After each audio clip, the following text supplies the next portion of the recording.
옆에 사람하고 인사합시다. 예수님의 이름으로 축복합니다. 예수님의 이름으로 사랑합니다. 성령 충만하셔서 하나님의 나라가 되시기를 축복합니다. 아멘. 예, 오늘은 성령 충만 말씀 24번째 시간입니다. 하나님의 섭리를 거스르고 하나님의 섭리에 역행한 자들에 대한 심판을 성경을 통해서 알아보도록 하겠습니다. 레 에레츠 스돔 베 오모라 베욤 하틴 이렇게 되어 있죠. 에레츠가 땅이잖아요. 그 땅에 대한 것인데 어떤 땅이냐? 소돔과 고모라에 대한 땅인데 언제? 베욤 하틴 그 심판의 날에 그 심판의 날에 소돔과 고모라의 땅은 어떻게 될 것인가 라고 하는 그러한 제목을 가지고 우리가 오늘은 알아보도록 하겠습니다. 자, 로마서 1장 21절요.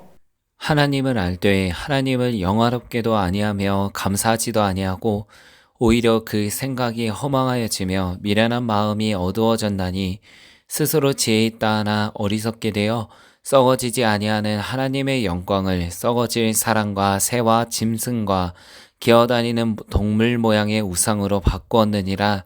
그러므로 하나님께서 그들을 마음의 정욕대로 더러움에 내버려 두사 그들의 몸을 서로 욕되게 하게 하셨으니 이 때문에 하나님께서 그들을 부끄러운 욕심에 내버려 두셨으니 곧 그들의 여자들도 순리대로 쓸 것을 바꾸어 영리로 쓰며 그와 같이 남자들도 순리대로 여자 쓰기를 버리고 서로 향하여 음욕이 불릴 듯하며 남자가 남자와 더불어 부끄러운 일을 행하여 그들의 그릇됨에 상당한 보응을 그들 자신이 받았느니라. 로마서 1장은 사람들이 하나님을 안다는 거예요. 왜? 천지 우주 만물을 하나님께서 지으셨기 때문에 천지 우주 만물 안에 하나님의 섭리가 있다는 것을 안다는 거예요. 그리고 하나님을 알지만 하나님을 영화롭게도 아니하며 감사하지도 아니하고 오히려 그 생각이 허망하여져서 미련한 마음에 어두워졌다는 거예요. 마음이 왜 어두워진다고요? 미련해지기 때문에 그렇다는 거예요.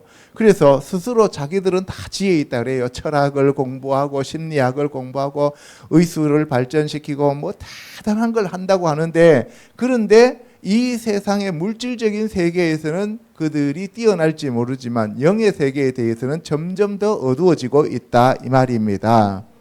그래서 지혜 있다 하나 어리석게 되어 썩어지지 아니하는 하나님의 영광을 썩어질 사람과 새와 짐승과 기어다니는 동물 모양의 우상으로 바꾼다는 거죠. 그러니까 돌로, 석상으로, 그 다음에 철로, 금으로 사람의 형태나 짐승의 형태 이런 것들을 만들어 놓고 그 앞에 엎드려 절한다는 거예요.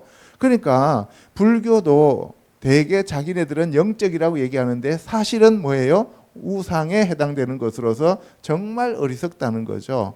사람 모양을 만들어 놓고 그 앞에서 엎드려 절하잖아요. 그리고 뭐 천주교라든가 절이라든가 다른 어디에도 가도 보면은 전부 뱀을 형상화시키거나 용을 형상화시켜 가지고 그 앞에 엎드려 절한단 말이에요. 이 모든 우상 숭배 때문에 그들에게 뭐가 들어오느냐 하면은 정욕이 들어오는 거예요. 우상 숭배로 인하여 육체적인 타락이 온다는 것을 여기서 사도 바울은 얘기해요. 그래서 그 정욕대로 더러움에 내버려 두는데, 그래서 그들이 몸을 서로 욕되게 하여 하나님께 죄를 짓게 된다는 거죠. 그런데 그 더러움이 부끄러운 욕심 때문에 나타나는데요. 그런데 그것을 하나님께서 내버려 두셨다는 거예요. 그래서 여자들도 순리대로 쓸 것을 바꾸어 영리로 쓰며, 이거는 여자와 여자의 동성애를 얘기하는 것이고, 그 다음에 남자들도 여자 쓰기를 버리고, 그러니까 남자와 여자가 결혼을 해야 되는데 음욕이 부릴 듯 일어서 남자와 남자가 부끄러운 동성애를 하더라 이 말이에요. 오늘날은 동성애 퍼레이드를 아주 대놓고 자랑스럽게 하잖아요. 그죠? 그러면 결국은 뭐가 온다고요? 하나님의 심판이 온다는 거예요. 아멘? 예, 그래서 우리나라 동성애가 합법화되면 그 시간부터 우리는 멸망으로 카운트다운 된다는 거예요. 그래서 우리나라 교계에서 그렇게 동성애를 반대하고 있다 이 말입니다. 개인적으로 멸망하는 거는 그거는 뭐 지네들 선택이니까 그럴 수 있다 그러지만 이 동성애가 합법화되면은 우리나라 전체가 심판을 받게 된다는 거예요. 그러면 이 동성애가 어디에서 왔다고요? 우상 숭배에서 왔다는 거예요. 그래서 우리나라는 전통적으로 제사, 고사, 부처, 불상, 무당, 점쟁이, 미신, 잡신을 우리는 밥 먹듯이 섬겼기 때문에 하나님의 심판을 우리는 받을 수밖에 없는 민족이었다 이 말씀이에요. 아멘. 예. 그래서 이 동성애는 개인의 문제도 되지만 나라 전체의 문제가 된다 이 말씀을 성경에서는 하고 있는 거예요. 마태복음 10장요. 누구든지 너희를 영접하지도 아니하고 너희 말을 듣지도 아니하거든 그 집이나 성에서 나가 너희 발에 먼지를 떨어버리라. 내가 진실로 너희에게 이르노니 심판날에 소돔과 고모라 땅이 그 성보다 견디기 쉬우리라. 보라 내가 너희를 보냄이 양을 이리 가운데로 보낸과 같도다. 그러므로 너희는 뱀같이 지혜롭고 비둘기같이 순결하라. 예, 여기 보시면 예수님이 친히 하신 말씀이에요. 누구든지 너희를 영접하지 아니하고 너희 말을 듣지도 아니하거든. 그러면은 예수님이 보낸 사도들은 하나님의 사자들이죠. 그죠? 그 복음을 전하는 사람들을 영접하지도 아니하고 하나님의 복음을 듣지도 아니하면은 너는 그 집이나 성에서 나가서 너의 발에 먼지를 떨어버리라는 거예요. 발에 먼지를 떨었다는 얘기는 내가 복음에 붙어 있는 악한 것들을 털어낸다는 얘기예요. 그러니까 그 지역과 나는 아무런 상관이 없다는 거예요. 내가 거기 가서 복음을 전하려고 갔지만 그들이 나를 반대했기 때문에 하나님 앞에 나는 어떠한 죄와 벌도 없다 이 말씀이에요. 그래서 우리가 어떤 지역이라든가 어떤 집에 잘못 들어갔다 오면은 그 집에서 귀신을 덮어 쓰는 경우가 있어요. 그게 바로 우리가 발에 먼지를 떨어버려야 하는 이유다 이 말입니다. 아멘. 그래서 크리스찬들은 아무데나 함부로 가면 안 돼요. 내가 진실로 너희에게 이르는데 심판날에 소돔과 고모라라고 하는 것은 우리나라 말로 고모라인데 이 히브리어로는 소돔이라고 할 때 스돔이라고 하는 것은 동성애라는 뜻이에요. 소돔이라는 땅의 이름 자체가 동성애라는 거예요. 그러니까 그 소돔은 동성애로 아주 처음부터 유명했던 곳이다 이 말이에요. 그러니까 그 지역 이름이 뭐예요? 동성애라고 하는 지역이다 이 말이에요. 보라 내가 너희를 보냄이 양은 케바스예요. 케바스. 이거 어린 양을 얘기해요. 제물로 올려드리는 그 양을 일이라고 하는 것은 제브죠.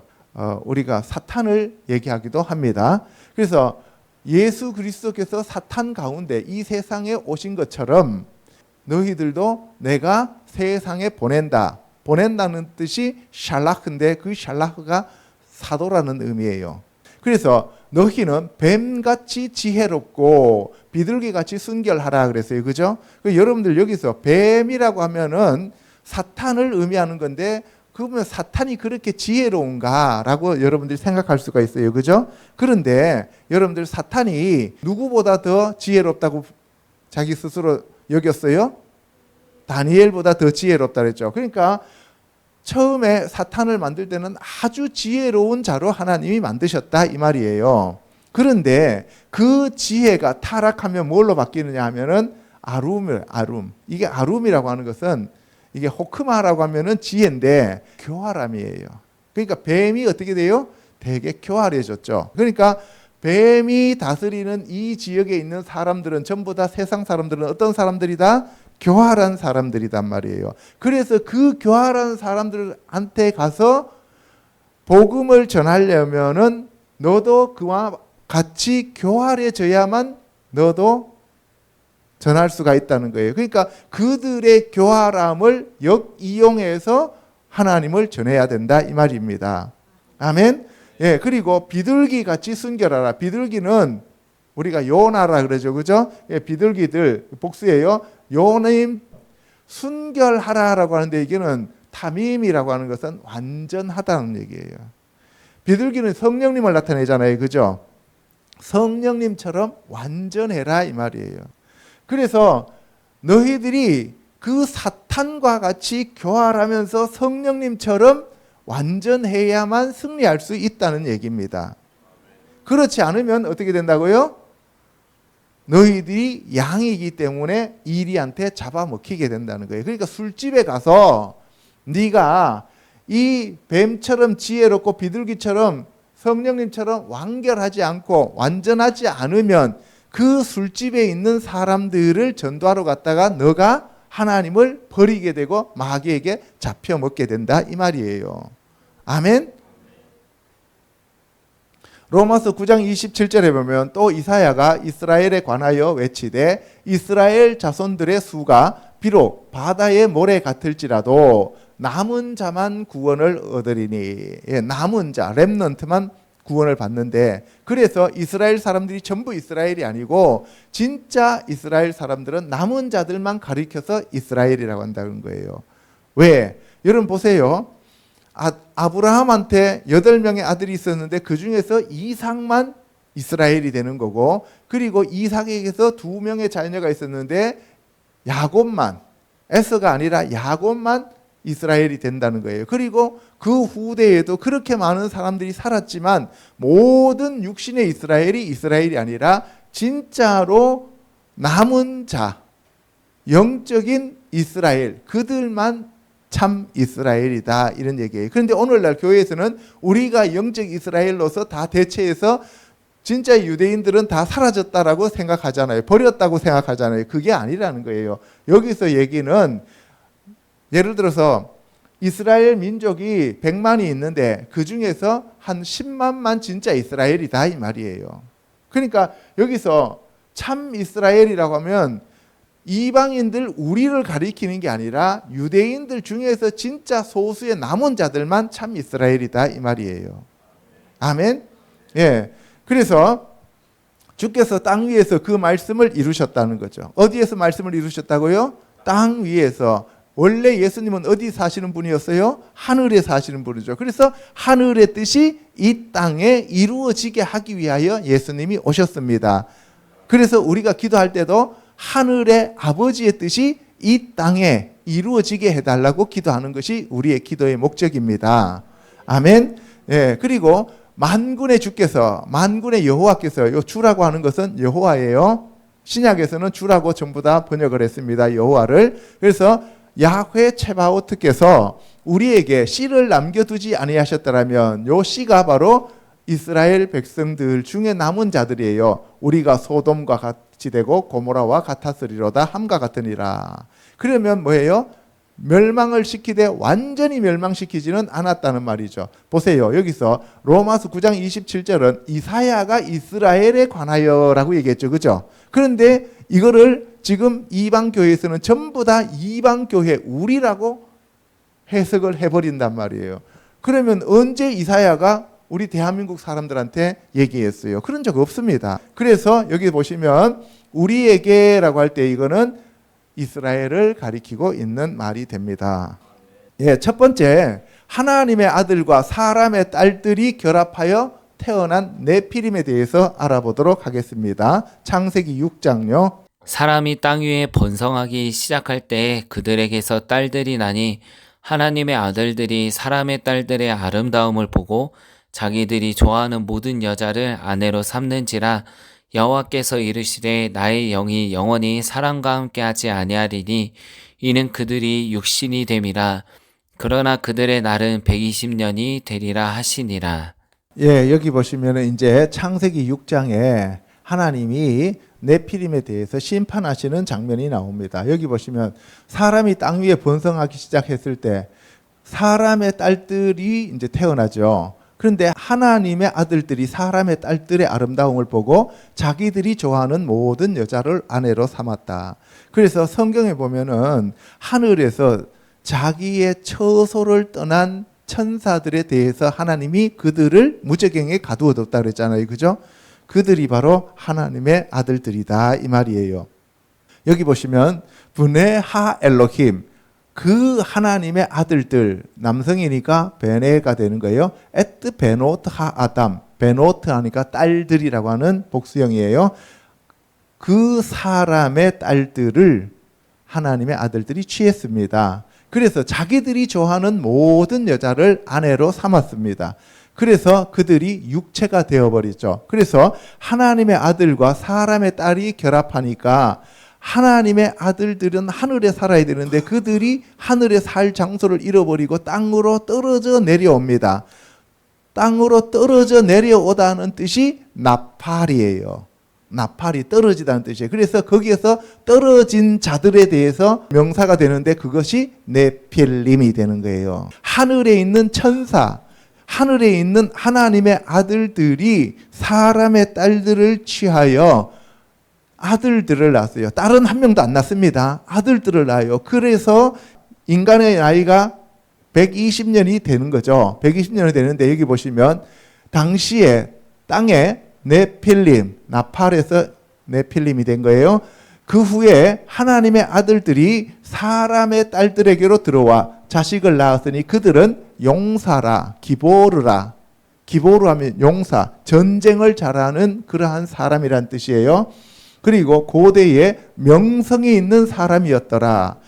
아나시, 아나시 하면은 남자들이란 뜻이에요. 그 아나심 해도 마찬가지고 하셈, 그 이름의 남자들이었다는 거예요.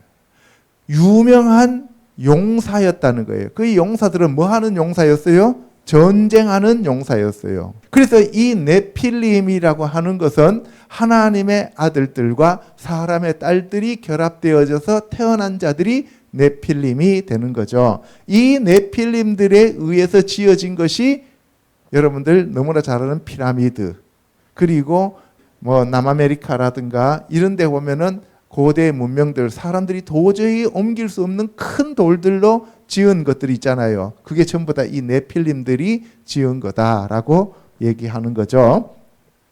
여호와께서 사람의 죄악이 세상에 가득함과 그의 마음으로 생각하는 모든 계획이 항상 악할 뿐임을 보시고, 사람의 죄악이 세상에 가득합니다. 그리고 그의 마음으로 생각하는 모든 계획이 어떻다고요? 항상 악하단 말이에요. 여러분들 가만히 놔두면 여러분 생각이 전부 다 항상 악하단 말이에요. 어떨 때는 선하고 어떨 때는 악하고 이런 게 아니라 여러분들이 돈 벌어서 하나님 내가 성전 짓겠습니다 라고 하는 그 생각조차도 전부 다 악하다는 얘기예요. 왜? 결국 하나님을 위하는 게 아니라 내 자신의 이름을 드러내는 거예요. 그래서 뭐라고 했어요? 이름이 있는 자. 이름이 있는 자는 무슨 말이에요? 자기 이름을 자꾸 드러내는 거예요. 내 이름은 없고 하나님의 이름만 있어야 되잖아요. 그죠? 하나님만 계셔야 되고 하나님의 이름만 높여고 찬양해야 되는데 자꾸 그 하나님을 이용해서 내 자신을 드러내려고 하는 거예요. 주님, 저에게 돈 주시면 제가 1000개의 교회를 지어서 하나님께 올려드리겠습니다. 그거는 누가 짓는다는 얘기예요? 내가. 나를 자꾸 주장하는 거예요. 나를. 그게 여러분들 진짜 조심해야 돼요. 이 땅에서 교회 1000개 짓고 지옥 가는 사람 있겠어요? 없겠어요? 있단 말이에요. 그런데 1000개 지을 돈도 없지만 차라리 하나도 안 지어도 하나님 앞에 그냥 아무것도 없이 순복하는 자가 최고다는 거예요. 그래서 가난한 자들에게는 복이 있다라고 하는 얘기가 거기 있는 거예요. 가난한 자들은요, 세상에서 자기 힘이 없어요. 자기 이름 못 드러내요. 자기 자신을 높일 수가 없어요. 야고보서에도 보면은 가난한 자들은 자기의 높음을 자랑하고 그 다음에 부자들은 자기의 낮아짐을 자랑하라 그랬죠. 그게 무슨 얘기냐 하면은 바로 가난한 자는 이 땅에서 미물처럼 짐승처럼 살기 때문에 자기 자신을 드러낼 수가 없어요. 그러니까 하늘나라에서는 어떻게 돼요? 높아지는 거예요. 그런데 이 세상에서 부자들은 어때요? 자기 이름을 자꾸 드러내니까 하늘나라에서는 어떻게 해요? 높아지니까 반대로 거꾸로 된다 그랬잖아요. 그죠? 여기서 높아지면 하늘에서 낮아지고요. 여기서 낮아지면 하늘에서 높아지는 거예요. 그게 바로 부자와 나사로의 얘기입니다. 그렇다고 해갖고 억지로 가난해지라는 얘기는 아니에요. 마음이 부자가 돼버리면 그때부터는 이제 하나님을 안 믿어요. 내 힘으로 살려고 하는 거예요. 하나님이 브레이크를 걸고 스톱 했는데도 아니라니까요. 무슨 소리예요? 저는 지나갈 거예요 하고 가는 거예요. 그러니까 어떻게 해요? 낭떠러지로 떨어져 버리는 거죠. 결국은 자기가 망하는 거는 자기 욕심 때문에 망한다고 얘기를 하는 거예요. 그죠? 예, 그래서 사람이 마음으로 생각하는 모든 계획이 어떤 계획이 아니고요. 모든 계획이, 그리고 어떨 때는 아니고요. 항상 악하다는 거예요. 항상. 그 후손이 바로 저와 여러분들이에요. 아멘. 그러니까 가만히 놔두면 우리는 점점 더 악해지는 생각밖에 없다는 거예요. 그래서 하나님이 사람 지으심을 한탄하사 마음에 근심하시고 이르시되 내가 창조한 사람을 내가 지면에서 쓸어버리되 사람으로부터 가축과 기는 것과 공중의 새까지 그러하니라. 사람들을 위해서 가축과 기는 것과 공중의 새를 지었는데 사람이 타락해버리니까 나머지 가축과 모든 피조물도 다 함께 멸망한다는 거예요. 내가 그것들을 지었음이라 한탄함이라. 여기서 한탄하다는 얘기가 무슨 얘기냐면 내가 왜 그걸 지었을까 이런 얘기가 아니에요. 그러면 만약에 하나님께서 그걸 지어놓고 내가 왜 그걸 지었을까 하면 하나님은 완전하신 분이에요? 불완전하신 분이에요? 불완전하죠. 그러니까 하나님은 하나님이 아니죠. 그죠? 그렇죠? 이게 우리나라 말로 번역이 잘못되었어요. 한탄한 게 아니라 티니까 내가 뭐예요? 슬퍼한다는 얘기예요. 여기서 나함 하면은 위로하다 이런 뜻인데요. 여기서 이게 니팔 동사가 돼갖고 니함 하면은 슬퍼하다는 뜻이에요. 내가 슬퍼한다는 거예요. 아시템. 내가 너희들을 지은 걸, 내가 그들을 지은 것을 내가 한탄한다 이 말이에요. 그게 슬퍼한다는 거예요. 하나님은 감정이 있으시니까 후회하시는 게 아니라 지금 슬퍼한단 말이에요. 내가 너를 지어놨는데 너가 그렇게 변하니 내 마음이 아프고 슬프다 이 얘기예요. 자식들이 잘못되면은 부모의 마음은 어때요? 화도 나지만 슬프잖아요. 그죠? 차라리 저걸 낳지 말걸. 이런 생각하잖아요. 그러니까 하나님도 똑같다는 거예요. 그래서 가룟 유다한테도 너는 태어나지 않는 것이 나을 뻔했다. 이렇게 얘기하시는 거예요. 하나님이 보신즉 땅이 부패하였으니 이는 땅에서 모든 혈육 있는 자의 행위가 부패함이더라. 땅이 부패했는 게 아니에요. 땅이 부패한 게 아니라 이 사람들이 부패하니까 땅이 사람들의 재료잖아요. 그래서 땅도 저주를 받아버리는 거예요. 여러분들이 잘못하면 여러분들이 사는 집이 저주를 받고요. 여러분들이 잘못하면 여러분들이 사업하는 그 사업장이 저주를 받아버린다는 거예요. 하나님이 노아에게 이르시되 모든 혈육이 있는 자와 포악함이 땅에 가득함으로 그 끝날이 내 앞에 이르렀으니 내가 그들과 함께 땅을 멸해버린다는 거예요. 이 땅 쳐버리면, 이 땅 사막화 시켜버리면 거기 사는 사람들 다 죽어요. 그렇죠? 여러분들 어떤 지역이 가뭄이 되게 심하다. 그러면 그 지역에 있는 사람들이 죄가 자꾸 차기 때문에 그렇다는 거예요. 그 지역에 홍수가 되게 많이 쏟아진다. 그러면 그 지역은 하나님으로부터 지금 심판을 받고 있는 중이라는 것을 알아야 된다는 거예요. 너는 고페르 나무로 너를 위하여 방주, 테바를 지어라는 거죠. 방주를 짓고 그 안에 칸을 만들어서 역청을 안팎으로 치라는 거예요. 콜타르를 치라는 거예요. 그리고 너는 그 안에 들어가라는 거죠. 내가 땅에 있는 것들을 다 죽여버리겠다는 거죠. 그래서 이 마지막 시대에는 바로 소돔과 고모라의 때와 같고 노아의 때와 같다 그랬으니까 우리는 지금 이 시간 저와 여러분들이 방주를 지어야 됩니다. 내가 방주를 지을 때 우리 가족들이 안전하게 탈 수 있어요. 이것을 가리켜서 주 예수를 믿으라. 그리하면 너와 내 집이 구원을 얻으리라 이 말씀이에요. 노아가 방주를 지었습니다. 하나님을 믿었기 때문에 방주를 지었어요. 그렇죠? 그래서 자기 가족 8명이 다 살았다 이 말입니다. 그래서 저와 여러분들은 가정을 위하여 방주를 짓는 자가 되어야 되고 교회를 위하여 방주를 짓는 자가 되어야 된다 이 말씀입니다. 그래서 교회에 와서 딴 거 구하지 마세요. 내 자신이 교회가 되고 내 자신이 하나님의 집이 되고 내 자신이 방주가 되게 해달라고 기도하시기 바랍니다. 18절요. 그러나 너와는 내가 내 언약을 세우리니. 예, 진짜 중요한 것이 하나님이 나와 언약을 세우는 거예요. 돈 아무것도 아닙니다. 명예 아무것도 아닙니다. 권력 아무것도 아닙니다. 하나님이 나와 언약만 세우면 나는 하나님의 사람이 되는 거예요. 내 아들과 내 아내와 내 며느리들과 함께 방주에 들어가라 하는 거죠. 그리고 각기 암수 한 쌍씩 방주로 끌어들여라. 그리고 그 종류대로 각기 둘씩 내게로 나오게 하겠다는 거죠. 너가 데리고 들어가는 게 아니라 내가 그들을 방주 안으로 들어가게 만들겠다는 거예요. 여러분들, 노아가 무슨 힘이 있어서 코끼리를 들고 그 안에다 집어넣을 거며, 그렇죠? 노아가 무슨 그 배짱이 있어갖고 사자를 집어넣고 호랑이를 그 안에 집어넣겠습니까? 악어를 그 안에다 집어넣겠어요. 그죠? 그럴 수 없단 말이에요. 하나님이 집어넣는 거예요. 하나님이 다 하시는 겁니다. 아멘? 예. 그래서 뭐라 그랬어요? 주여, 구원받는 자들이 적으니까 했을 때 뭐라 그랬어요? 들어가고자 하는 사람은 적지요. 들어가고자 하는 사람도 적어요. 그런데 뭐예요? 실제로 구원받는 자는 더 적다 그랬어요. 그죠? 그랬더니만 누가 구원을 받을 수 있나이까 하고 제자들이 물었어요. 그랬더니 뭐라 그랬어요? 사람으로는 불가능하지만 하나님으로서는 할 수 있다 그랬어요. 그래서 낙타가 바늘길을 들어가는 것이 부자가 천국 들어가는 것보다 어렵다라고 얘기를 하는 거예요. 아멘? 이론적으로는 잘하는데 실천이 안 되죠. 그죠? 자, 민수기 13장 28절에 보면 이제 모세가 12지파에서 한 명씩 뽑아가지고 정탐을 올려보내요. 그렇죠? 그런데 거기에서 12명이 올라갔는데 아낙 자손을 보았습니다. 이 아낙이라는 것은 목걸이라는 뜻이에요. 예, 가나안 땅으로 모세가 그의 12지파의 우두머리들을 다 보냈는데 거기에서 아말렉 자손과 헷 자손과 여부스 자손과 아모리인들 이런 가나안 땅들에 사는 사람들을 전부 다 보았습니다. 그런데 그 중에서 제일 크고 용사로 있는 자들이 바로 네피림의 후손인 아낙 자손들이었습니다. 네피림이 여기서 나와요. 그러면 보세요. 노아의 방주에서 사람들이 다 죽었어요. 그죠?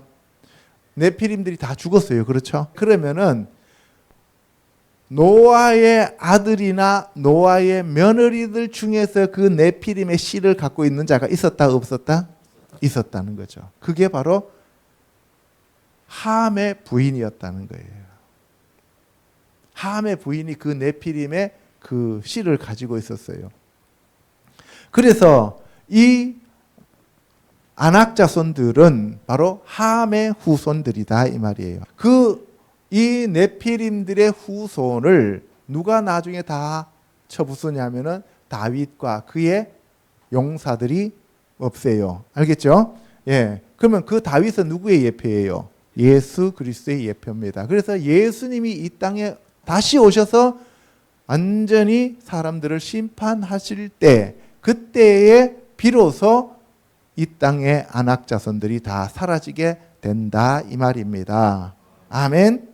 사무엘상 17장 4절요. 블레셋 사람들의 진영에서 싸움을 도두는 자가 왔는데 그의 이름은 골리앗이요 가드 사람이라. 그의 키는 6규빗 한 뼘이요 머리에는 노투구를 썼고 몸에는 비늘 갑옷을 입었으니 그 갑옷의 무게가 놋 5,000세겔이며 그의 다리에는 놋 각반을 쳤고 어깨 사이에는 놋 단창을 메었으니 그 창자루는 배틀채 같고 장날은 철 600세겔이며 방패든 자가 앞서 행하더라. 예, 여기 보면 블레셋 사람이 나오는 거죠, 그죠? 블레셋 사람들이 이제 다윗과 싸우러 나왔습니다. 그런데 그때 그 네피림이 골리앗이에요. 가드 사람이었습니다. 그런데 키가 6규빗, 그러면 5, 6이 33m 하고 한 뼘이니까 3m가 넘었다는 얘기예요, 그죠? 예, 그리고 머리에는 노투구, 그 다음에 비닐 갑옷. 비닐 갑옷은 비늘은 이게 물고기를 얘기하잖아요. 그죠? 그래서 얘들은 다곤신을 섬겼잖아요. 그리고 놋 갑옷. 그죠? 놋 갑반. 이런 것을 놋 단창 들었어요. 전부 다 놋이에요. 그러면 금도 아닌 놋을 얘기할 때 놋은 금처럼 보이게 번쩍거리지만 결국은 심판을 의미하고 있죠. 그죠? 네고셰트라고 하는 이 놋은 심판을 얘기해요. 그래서 번제단 할 때 그 번제단은 놋으로 만들어졌잖아요. 그죠? 예, 그래서 이 놋으로 되어 있는데 600세겔이었다는 거죠. 창날은 철 600세겔입니다. 그래서 이 6이라는 숫자도 세상을 얘기하는 거고 놋이라는 것도 심판을 얘기하는 것을 알 수가 있습니다. 그래서 결국은 뭐예요? 네피림은 하나님의 심판을 받는 자들이다 이 말씀이에요. 그러면 예수님 다시 오셨을 때 예수님 안 믿는 사람들은 전부 다 뭐예요? 네피림이라는 거예요. 사무엘하 21장 18절에 블레셋 사람들이 거인들이었습니다. 그죠? 그 거인족이 있었는데 삽이 죽었어요. 누구에 의해서? 십부게에 의해서 삽이 죽고 그 다음에 엘하난이라는 사람이 골리앗의 동생 라흐미를 죽입니다. 그래서 여기 보면은 삽, 라흐미 이렇게 나와요. 그죠? 그 다음에 이 삽이라고 하는 것은 이거는 썰에라는 뜻도 되고 베이신, 노떼야라는 의미도 있습니다. 그러니까 크다는 얘기예요. 쉽게 말해서. 알겠어요? 그러니까 썰이질하고 들어오면은 거기 견딜 사람 아무도 없잖아요. 그죠? 그러니까 그만큼 네피림들이 강했다는 것을 알 수가 있어요. 그 다음에 또 보면은 그들은 가드 사람인데 손가락과 발가락이 각각 6개씩 해서 24개였다는 거예요. 그죠? 24개. 그런데 다윗과 그의 형제들이 그들을 다 죽이는 거죠. 그래서 이 네 사람 가드의 거인족의 소생이 다윗의 손과 그의 부하들의 손에 넘어졌더라. 그러니까 지금 여기 네 사람하고 골리앗 합치면 몇 명이에요?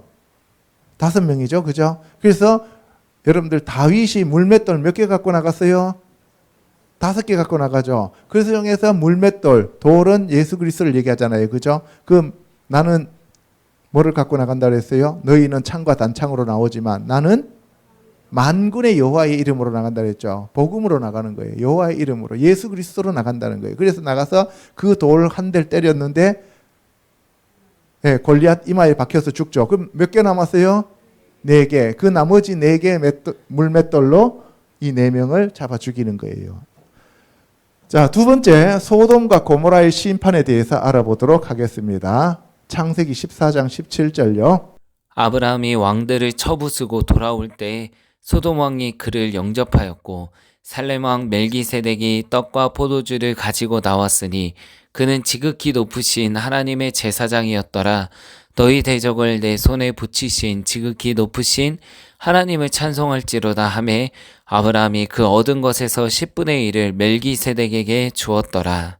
예, 여러분들 아까 하나님의 아들들과 사람의 딸들이 결합되었으니까 우상 숭배로 인해서 네피림이 나타났어요. 그죠? 그 네피림을 하나님이 다 심판했어요. 그리고 그 네피림의 씨가 남아 있었습니다.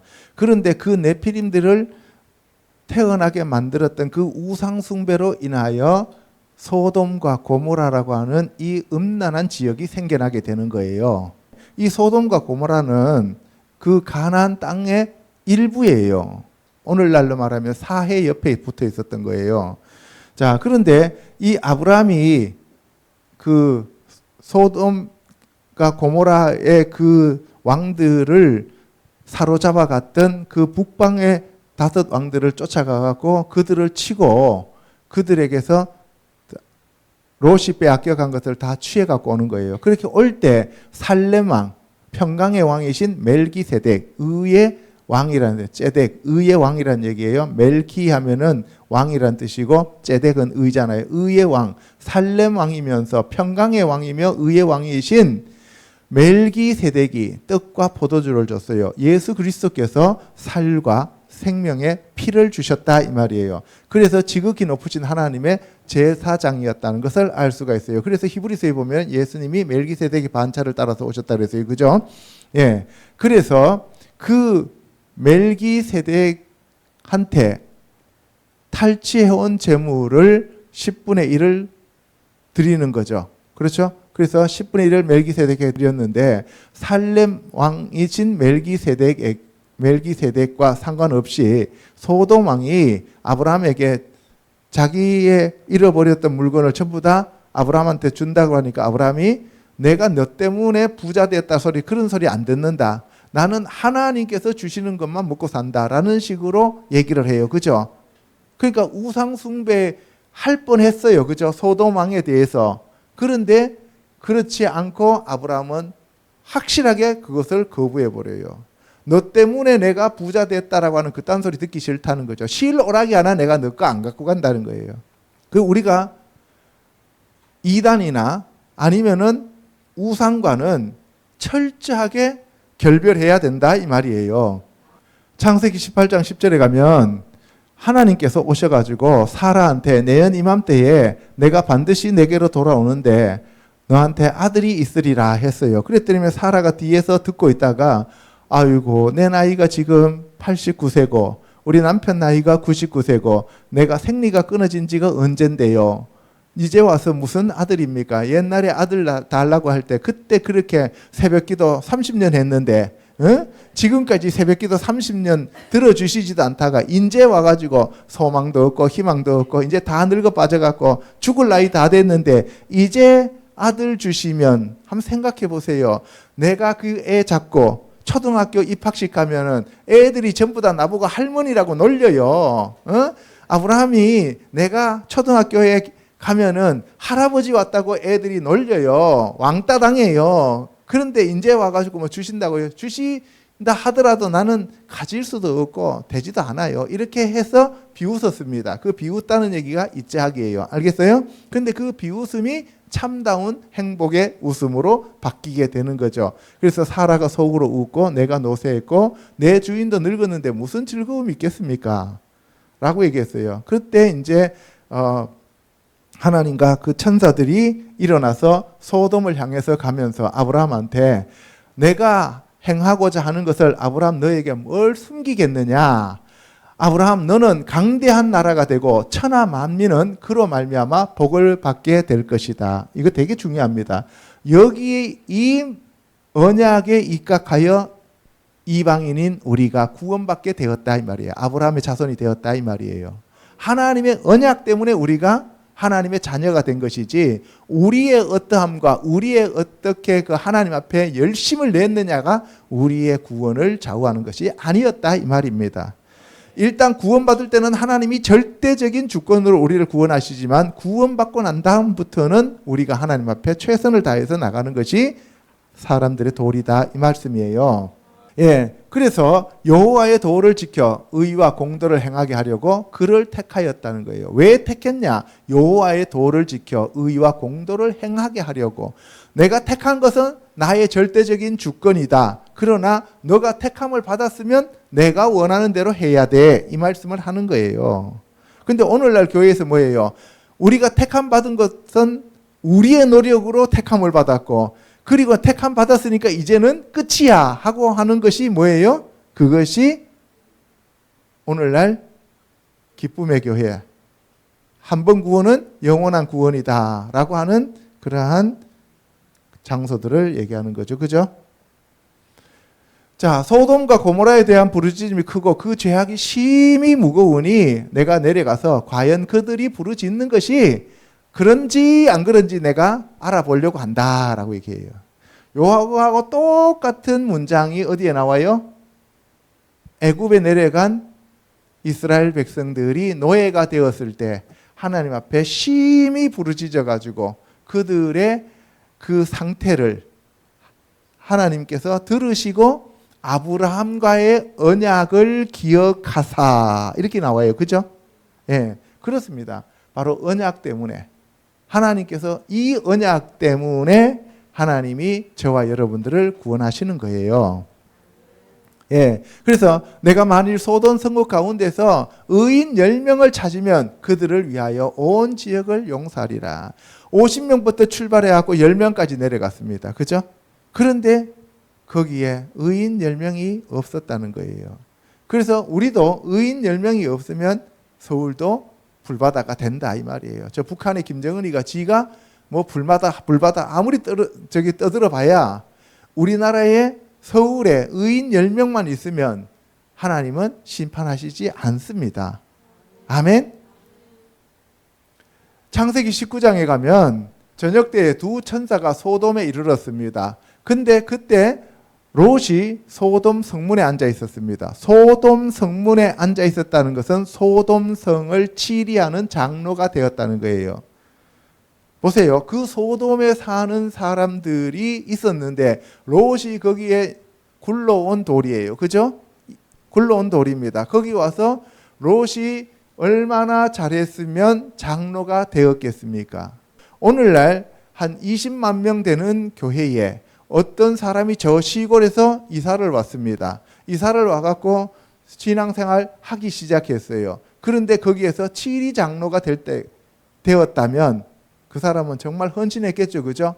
예. 그러니까 이 롯이 하나님 보시기에 괜찮았단 말이에요. 그래서 롯이 그 천사들을 알아보고 땅에 엎드려 절하면서 들어와서 발 씻고 주무시고 음식 좀 드십시오 하면서 그렇게 롯이 간청했어요. 그런데 아니다라고 얘기하면서 우리는 바깥에 거할 것이다 그랬어요. 그런데 롯이 계속 간청하니까 들어왔습니다. 들어와서 무교병을 구웠습니다. 죄가 없어야 되죠. 그죠? 그러니까 무교병을 먹는 거는 유월절에 먹는 것이 무교병이고 오순절에 먹는 것은 유교병이야. 그렇죠? 그러니까 뭐예요? 이거는 지금 구약의 율법의 시대를 얘기하고 있는 거예요. 롯은. 알겠습니까? 그런데 아브라함은 뭘 구웠어요? 무교병을 구웠어요? 유교병을 구웠어요? 송아지도 잡고 그러면서 부풀려서 빵을 제대로 구웠어요. 그죠? 롯이 오늘 밤에 내게 온 사람을 어디 있느냐 이끌어내라 우리가 그들을 상관하리라 라고 하는 그 지역의 그 동성애자들이 오는 것을 보고 롯이 그들에게 내 형제들아 이런 악한 행위를 하지 말라는 거예요. 그럼 동성애가 선한 행위예요? 악한 행위예요? 악한 행위죠. 하나님의 섭리를 거스르는 거예요. 하나님의 창조 질서를 무시하고 자기네들이 하나님보다 위에 올라가 있는 거예요. 아멘? 네, 내 형제들아 이런 악한 행위를 하지 말라 하면서 내게 남자를 가까이 하지 아니한 두 딸이 있노라. 그들을 이끌어낼 테니까 너희들이 그들에게 뭐예요? 좋을 대로 행하라는 거예요. 이 부분은 아무리 읽어도 이해가 안 가죠. 그죠? 여러분들 딸이 소중해요? 손님이 소중해요? 딸이 소중하죠? 우리 인간적인 차원에서는 딸이 소중해요. 그죠? 근데 여기서 지금 얘기하는 거는 무슨 얘기냐면은 여자는 뭐라 그랬어요? 복음을 전하는 통로라 그랬죠. 그죠? 교회를 얘기해요. 그리고 이 남자는 뭐예요? 하늘에서 내려오는 그 씨죠. 하나님이 보내신 하나님의 사람, 그 씨가 중요해요? 밭이 중요해요? 예수님이 중요해요? 여러분들이 중요해요? 그렇게 생각하면 쉽게 이해가 되는 거예요. 남자 여자의 얘기가 아닙니다. 여기서는 지금 이 동성애를 하고자 하는 이 남자들은 하나님의 아들들로 태어났던 자기의 위치를 떠난 천사들이죠. 천사들의 아들들이잖아요. 그죠? 그러니까 지금 뭐예요? 사탄 마귀죠. 사탄 마귀가 와서 예수 그리스도를 지금 덮치려고 해. 그랬을 때 예수 그리스도가 마귀한테 굴복당하면 그 밑에 있는 씨앗을 유지하는 그 여자들은 이스라엘 안 하죠. 그래서 이게 남자와 여자의 관계로 보니까 이해가 안 되는 거예요. 그게 아니라 하나님의 아들이신 예수님과 그리고 이스라엘 백성들을 한번 생각해 보라는 거예요. 이스라엘 백성들은 그들이 잘해서 하나님으로부터 구원받은 게 아니잖아요. 그죠? 그들은 언제든지 또 하나님을 배신할 수가 있는 자들이라는 거죠. 되게 어렵고 난해한 구절입니다. 오늘 여러분들이 이 말씀을 들으면서 다시 한번 잘 묵상해 보시기 바랍니다. 제가 여러분한테 설명했다고 해서 A는 B다라고 해서 여러분들의 우리 목사님은 A는 B라 그랬어요. 이렇게 생각하지 마시고 여러분들이 이 말씀을 묵상하시면서 잘 깨달으시기를 축복합니다. 그랬을 때 이제 롯이 그 사람들에게 자기 딸을 내준다고 하니까 천사들입니다. 그죠? 하나님의 사자 천사들이 바깥으로 나가가지고 그들의 눈을 전부 다 멀게 해버리고 그리고 롯한테 너의 일가 친척, 너의 식구들은 전부 다 지금 빨리 바깥으로 나가라는 거예요. 소돔과 고모를 다 멸망시켜 버릴 테니까 너에게 속한 자가 있느냐 했더니만은 롯이 자기 딸 둘과 그리고 그 다음에 약혼한 사위 2명이 있다 그래요. 그래서 내 사위나 자녀나 성중에 내게 속한 자들을 다 성 바깥으로 끌어내라. 그들에 대한 부르짖음이 여호와 앞에 크므로 여호와께서 이곳을 멸하시려고 우리를 보내셨다. 했더니만 롯이 그 딸들과 결혼할 사위들에게 말하기를, 딸들과 결혼할 사위들에게 말하는, 결혼했어요 안 했어요? 아직 결혼 안 했어요.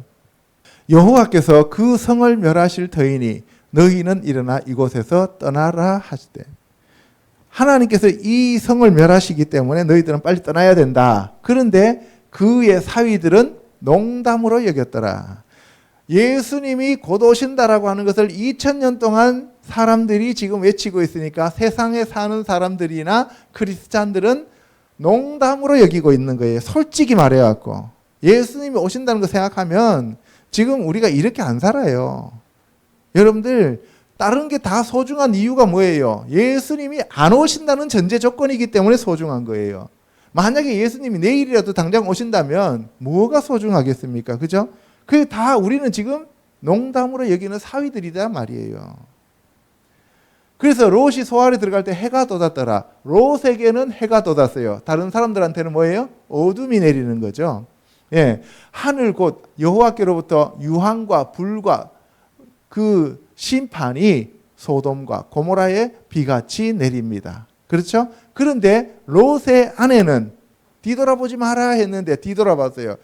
딱 돌아보는 게 아니고 어떻게 해요? 거기에 대해서 내 통장, 내 집, 내 재산, 내 거, 내 사위, 이런 것들을 생각하면서 거기를 보면서 마음을 못 비웠다는 거예요. 그랬더니 무엇이 됐어요? 소금 기둥이 되어버린 거예요.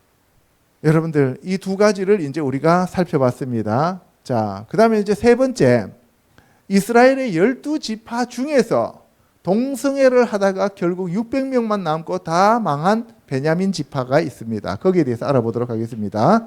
이스라엘의 왕이 없을 그때 에브라임 산지 구석에 거류하는 어떤 레위 사람이 유다 베들레헴에서 첩을 맞이하였더니 그 첩이 행음하고 남편을 떠나 유다 베들레헴의 아버지의 집에 돌아가서 거기서 넉 달 동안을 지내매. 이 사사기 19장에 가면은 어떤 레위 사람이 있어요. 레위 사람은 제사장이죠, 그죠? 그 제사장이 유다 베들레헴에서 첩을 맞이했습니다. 유다 베들레헴에 사니까 그 사람은 유다 지파겠죠, 그죠? 아니면은 레위 사람 중에서 유다에 흩어져 사는 사람들 중에였거나. 그런데 어쨌든 그 레위 사람이 첩을 맞이했는데 그 첩이 행음하고 남편을 떠나 유다 베들레헴으로 도망가 버렸습니다. 에브라임 산지는, 에브라임은 요셉 지파 중에서 에브라임이라고 하는 그 북이스라엘, 나중에 북이스라엘 지역, 거기고 유다는 남쪽이잖아요. 그죠? 예. 그래서 이 북쪽의 에브라임 지파와 남쪽의 유다 지파는 사실 이스라엘을 대표하는 지파예요. 그렇죠? 그 사이에 뭐가 있어요? 베냐민 지파가 있는 거예요. 그래서 예루살렘을 사이에 두고 북쪽의 베델에는 에브라임 지파, 그리고 남쪽의 베들레헴에는 유다 지파예요. 그런데 그 가운데 베냐민 지파가 있었다는 거예요. 그래서 에브라임 지파 북쪽의 베델 쪽에서 내려와서 남쪽에 있는 베들레헴에 있는 첩의 집에 가서 그 첩을 데리고 북쪽으로 올라가다가 지금 베냐민 지파들이 있는 어디에 갔어요? 예루살렘에 가가지고 문제가 생겼다 이 말이에요. 그러니까 그 예루살렘의 그쪽 지역에 사는 사람들이 지금 뭐예요? 동성애자들이란 거예요. 그래서 계시록에 가면은 예수 그리스도를 십자가에 못 박은 그곳이 소돔과 고모라라 그랬잖아요. 그 영적으로. 그죠? 그 얘기입니다, 지금. 그것이 마지막 시대에 다시 나타난다는 거예요. 예. 그래서 그 첩이 행음하고 남편을 떠나 유다 베들레헴에 가서 넉 달 동안 지냈습니다. 넉 달. 그래서 성경에 보면 넉 달이라는 데가 3번 나옵니다. 첫 번째가 사사기 20장 47절에 베냐민 지파가 이 림몬 바위에 가가지고 넉 달 동안 거합니다. 림몬 바위에서. 그리고 이 600명은 구원을 받아요. 그리고 예수님이 예루살렘에서 나사렛으로 올라가시다가 그 수가성의 여인 있잖아요. 거기서 우물에서 그 물 마시고 난 다음에 그 다음에 넉 달 동안 이렇게 넉 달이 지나면 추수를 한다라고 하는 그 얘기가 나와요. 그죠? 그게 바로 오순절에서부터 시작해갖고 장막절 될 때까지가 넉 달이에요. 그렇죠? 예, 그 넉 달 기간을 얘기하는데 그 넉 달은 전부 다 예수님이 오셔서 승천하시고 다시 오시는 그때까지를 가리키는 거예요. 예, 넉 달이란 말이 그 말입니다. 자, 근데 그 사람이 다시 밤을 지내고자 하지 아니했어요. 가다가. 그리고 여부스 맞은편에 이르는데 여부스는 곧 예루살렘이라. 그 여부스 예루살렘에서 안장 지운 낙이 2마리와 첩이 그와 함께 하였더라. 그들이 여부스에 가까이 갔을 때에 해가 지려 하는지라. 그 예루살렘에 갔을 때 해가 지려고 했어요. 그래서 종이 주인에게 지금 저물어 갑니다. 우리 여기서 자고 갑시다. 라고 얘기를 해요. 그랬더니만 주인이 아니다. 우리 좀 더 가자. 기브아로 나아가자 그랬어요. 예루살렘에서 베델을 가는 가운데에 기브아가 있는데 기브아까지 올라가자. 기브아는 언덕이란 뜻이에요. 그 기브아로 올라가자 해서 그 종에게 이르되 우리가 기브아나 라마 중 한 곳에 가서 거기서 유숙하자. 라마는 사무엘이 거했던 데가 라마입니다. 그래서 베냐민에 속한 기브아에 가까이 이르러 해가 져버렸습니다. 해가 졌다는 얘기는 사탄이 충만했다는 얘기예요. 그러니까 문제가 생길 때는 항상 해가 졌더라 이렇게 나옵니다. 밤이 일었더라 이렇게 나와요. 자, 그들이 마음이 즐겁게 할 때 불량배들이 왔습니다. 와갖고 문을 두들기면서 그 집 주인에게 내 집에 들어온 사람을 끌어내라. 우리가 그와 관계하리라 할 때 이때 성행위를 하겠다라는 얘기예요. 그래서 집 주인이 그들한테 내 형제들아 청하노니 이 같은 악행을 저지르지 말라. 아까 소돔과 고모라에서 롯이 했던 얘기하고 똑같은 얘기를 하죠. 그죠? 그래서 성경은 항상 2번 이상 그 증거를 우리에게 보여주시는 거예요. 내 집에 이 사람들이 왔으니까 망령된 행위를 하지 말라. 내 처녀딸과 이 사람의 첩이 있으니 똑같은 얘기예요. 아까 얘기했던 거하고 너희는 그들을 끌어내어 욕보이든지 눈에 좋은 대로 행하라는 얘기예요. 그랬더니만 그들이 아니다라고 계속 우겨요. 그래서 그 남자가 그 사람이 레위 사람이 자기 첩을 붙잡아 바깥으로 끌어냈습니다. 그런데 그들이 그 여자를 밤새 능욕해서 그 새벽에 그 여자를 놓았습니다. 그런데 그 여자가 이 문지방에 엎드려서 죽어버렸어요. 그래서 그 여자를 나귀에다가 싣고 가서 칼로 12토막을 만듭니다. 그래서 각 지파에게 그 시체를 보내요. 엽기예요, 엽기. 이게 지금 이스라엘 사람들이 행하는 거예요. 제사장이 첩을 데리고 가다가 베냐민 지파가 동성애 때문에 그 여자를 내줬는데 그 여자를 이렇게 집단으로 강간을 해서 그 여자가 죽으니까 그 여자의 죽음에 대해서 억울하니까 12토막을 내가지고 각 지파로 보낸 거예요. 오늘날 그 택배로. 보냈더니만 그 사람들 이스라엘 자손들이 애굽 땅에서 올라온 후부터 애굽 땅에서 올라왔다는 얘기는 모세의 율법을 받은 이후로 이 말이에요. 모세의 율법을 받은 이후로 오늘까지 이런 일이 일어나지도 아니하였고 보지도 못하였다는 거예요. 그런데 이런 일이 어떻게 베냐민 지파 이스라엘 백성들한테 율법이 주어진 이스라엘 백성들한테 이런 일이 있을 수가 있느냐 해갖고 그들이 다한에서부터 부엘세바까지 모두 미스바로 모입니다. 다한에서 부엘세바라 그러면은 최남단에서 최북단까지 이스라엘 온 민족이 이런 뜻이에요. 이거는 일반적으로 사용하는 그러한 내용이에요. 다한에서 부엘세바까지 하면은 이거는 그냥 온 이스라엘이라는 뜻이에요. 다 모여가지고 총회를 이루었습니다.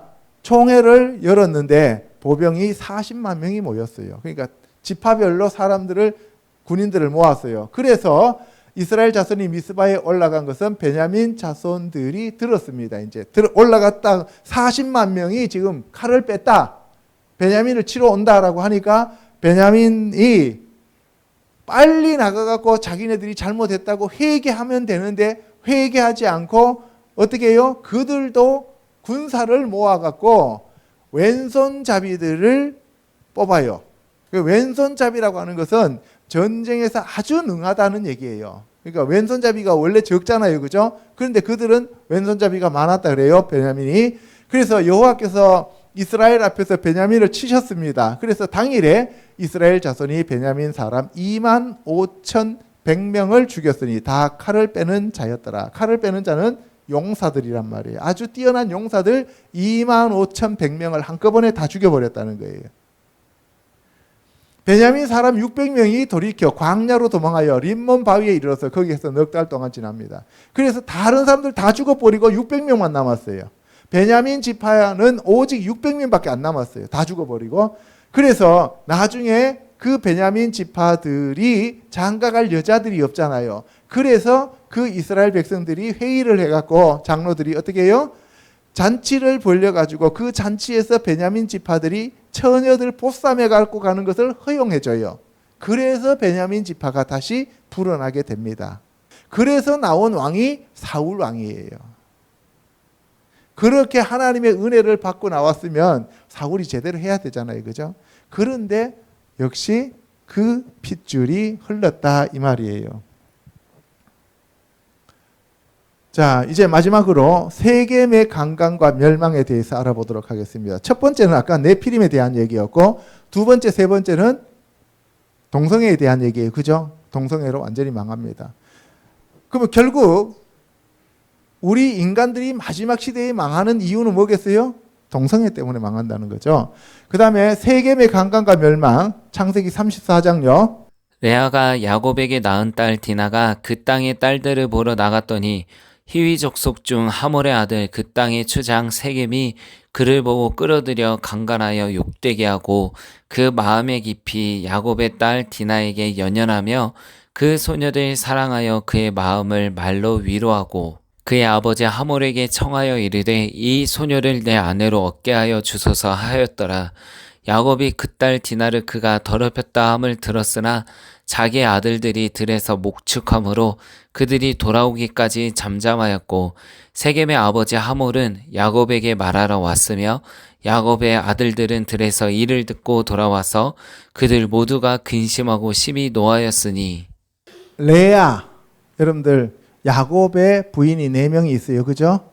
첫 번째가 레아, 두 번째가 라켈, 그 다음에 실바, 그 다음에 빌하, 이렇게 4명이 있었어요. 그런데 레아가 딸 디나, 심판이라고 하는 그 딸을 낳았습니다. 그죠?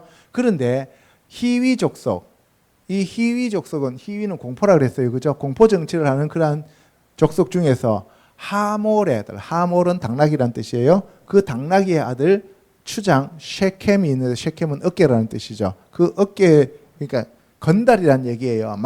당나귀 타고 다니는 건달이다 이 말이에요. 알겠죠? 그 건달이 바로 디나를 끌어들여 강간했습니다.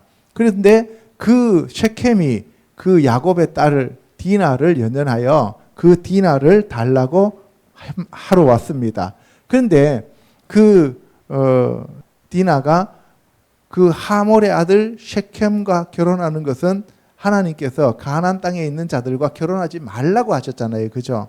물론 모세 이전이지만 그러면 하나님이 특별히 따로 택한 민족인데 그들이 세상 사람들과 섞이는 것을 원하지 않으셨어요. 그런데 이 소녀가 그 동네의 딸들에게 놀러 갔다가 강간을 당했습니다. 그런데 그 세켐이 디나한테 청혼하러 왔을 때 이 야곱이 혼자 집에 있었잖아요. 아들들은 들에서 지금 양치로 가 있잖아요. 그래서 양치로 가는 아들들이 돌아올 때까지 심히 근심하면서 뭐라고 할 수가 없었어요. 힘이 없으니까. 그래서 그 부끄러운 일을 당하고도 말을 못하고 있었는데 근데 아들들이 이제 돌아왔습니다. 아들들이 돌아왔는데 하몰이 그들에게 이르되 내 아들 세겜이 마음으로 너희 딸을 연연하여 하니 원하건대 그를 세겜에게 주어 아내로 삼게 하라. 너희가 우리와 통혼하여 너희 딸을 우리에게 주며 너희에게 우리 딸을 보내줄 테니까 우리가 너희와 함께 거주하며 땅이 너희 앞에 있으니 여기 머물러서 우리 서로 매매하며 같은 기업을 이루자. 이렇게 얘기를 하는 거예요. 사돈 맺자 이런 얘기에 쉽게 말해서. 그래서 세겜도 디나의 아버지와 그의 남자 형제들에게 이르되 나로 너희에게 은혜를 있게 하라. 너희가 내게 말하는 것은 내가 다 주리니 예, 이 소녀만 내게 주어 아내가 되게 하라. 아무리 큰 혼수와 예물을 청할지라도 너희가 내게 말한 대로 주리라. 자, 야곱의 아들들이 세겜과 그의 아버지 하몰에게 속여 대답하였으니 이는 세겜이 그 누이 디나를 더럽혔습니다. 야곱의 아들들이 그들에게 이르되 우리는 그리하지 못하겠노라. 할례 받지 아니한 사람에게 우리 누이를 줄 수 없으니 그것이 우리의 수치가 된다. 그러니까 너희들이 우리하고 사돈 맺으려면 할례 받아 이 얘기입니다. 이렇게 해놔놓고 난 다음에 그들이 할례를 하고 3일째 되던 날, 그러니까 3일째 되는 날이라는 것은 제일 아플 때라는 거예요. 그죠? 제일 아플 때 이 레위하고 둘째 시므온이죠. 그죠? 레위하고 시므온이 칼 들고 가고 다 죽여버려요. 사람들을 다 죽여버리니까 나중에 야곱이 그거로 인해 가지고 그것이 우리에게 냄새가 되었다 그러잖아요. 그죠? 하나님이 시므온과 레위가 한 행위에 대해서 기뻐하셨을까요? 아니면은 싫어하셨을까요? 우리가 한번 생각해 봐야 돼요. 그죠? 우리가 무조건 성경에 나왔으니까 뭐 그렇다고 아는 것도 중요하지만 하나님의 마음에서 성경을 읽는 것이 중요하잖아요. 그죠? 예, 이거 여러분들 잘 생각해 보세요. 자, 그래서 시므온과 레위가 각각 칼을 가지고 가서 몰래 성읍을 기습해서 하몰과 그의 아들 세겜을 죽여버립니다.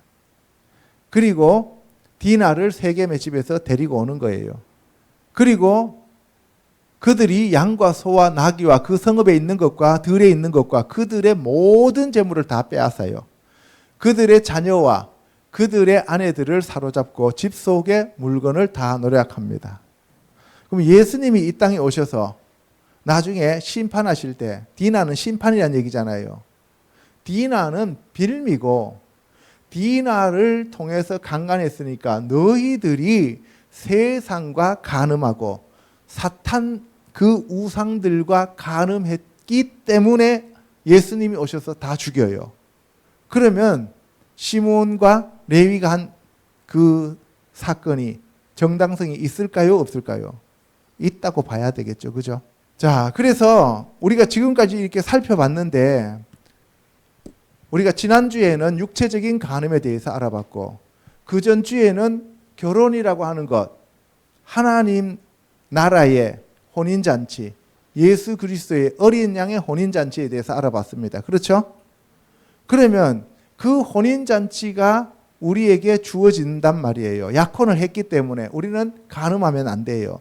그 간음은 어디에서부터 왔다고요? 우상 숭배로부터 영적인 간음, 혼적인 간음, 육체적인 간음이 다 온다 이 말이에요. 아시겠죠? 예. 이 상에서 살펴본 바와 같이 하나님께서 남자와 여자를 지으시고 이 둘이 합하여 하나가 되게 하셨는데 이 창조의 질서를 어기고 남자와 남자, 여자와 여자 등 동성애를 행한 자들은 모두 하나님의 심판을 받았습니다. 그리고 마지막 날에 예수 그리스도께서 재림하실 때에는 불로 심판을 하신다고 하였습니다. 또한 강간한 민족도 모두 멸망당하였습니다. 이 모든 것들은 다 예표입니다. 그렇죠? 그래서 우리가 하나님 외에 다른 신을 섬기거나 하나님 외에 다른 것을 쫓아가게 되면은 우리는 결국 멸망하게 된다는 사실을 알 수가 있는 겁니다. 아멘. 저와 여러분들이 날마다 거룩하고 정결한 삶을 살면서 하나님만 사랑하고 섬기는 자들이 되도록 주님의 이름으로 축복합니다. 아멘. 네, 기도하겠습니다.